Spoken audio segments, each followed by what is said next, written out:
Welcome to the Waikato Rivertones makeup tutorial featuring a familiar face. This is designed to get us ready, prepped and confident to apply makeup prior to competition day. Apply a primer to the whole face and also the neck to ensure full coverage, then moisturiser. You then want to use a little sponge of your choice, dip it in water and use a little bit of the foundation to ensure the sponge is covered fully. We then want to start dabbing the foundation onto the face. Starting in a T position is quite a good idea, so cheeks, nose, forehead and chin. We then want to blend the foundation onto the face in a dabbing motion. This ensures pretty good coverage. We don't want to smear it on, as this can give areas that are thicker and some areas that are thinner in coverage, and we want it to look nice and even. We also want to blend the foundation towards the ears and the chin. No one likes a white ear standing out on the competition stage, so that's a good idea to do that. Also blending the foundation towards the neck. Note, Kiri hasn't added any more foundation to the neck, she's just blending it down from the face. So you have enough on the sponge to allow you to do this. Blending around the lip to ensure you don't have a white line around the margin of your lips is good. These are our two eyeshadows that we use, lighter and darker. You want to get a good amount of powder on the brush and sort of tap it off a little bit. The dark eyeshadow is applied sort of at the base of the ridge of the eye and the flat part of the eye. The right hand picture shows it really well just below the eyebrow. You can see the darkened eyeshadow. For some reason on the video we don't have this part, so I'm sorry about here.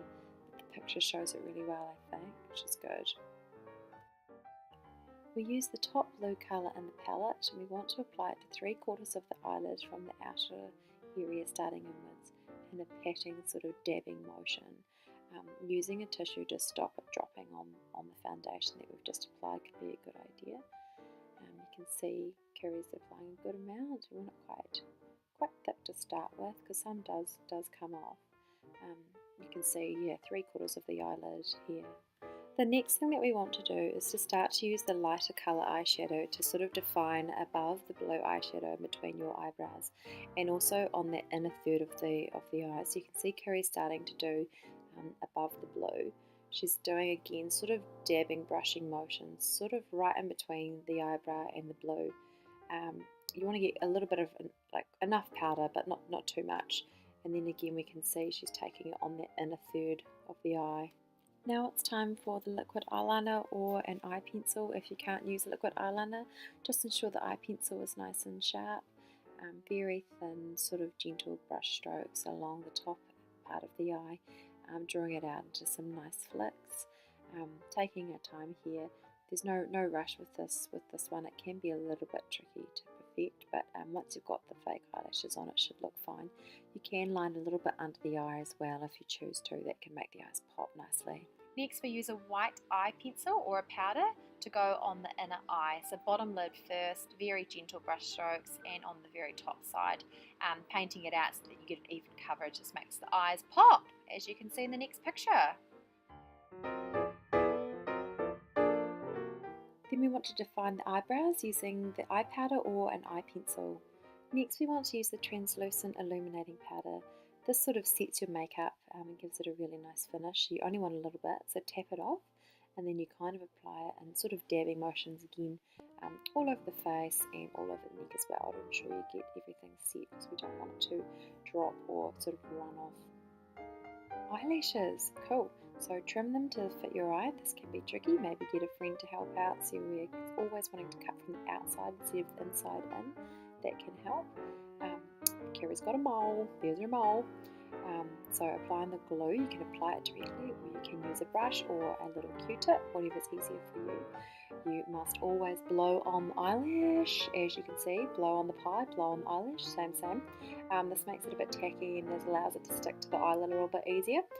It's very stressful, as you can see, and there were about 5 of us, maybe 7 of us watching Kiri, so she did pretty well to keep her cool.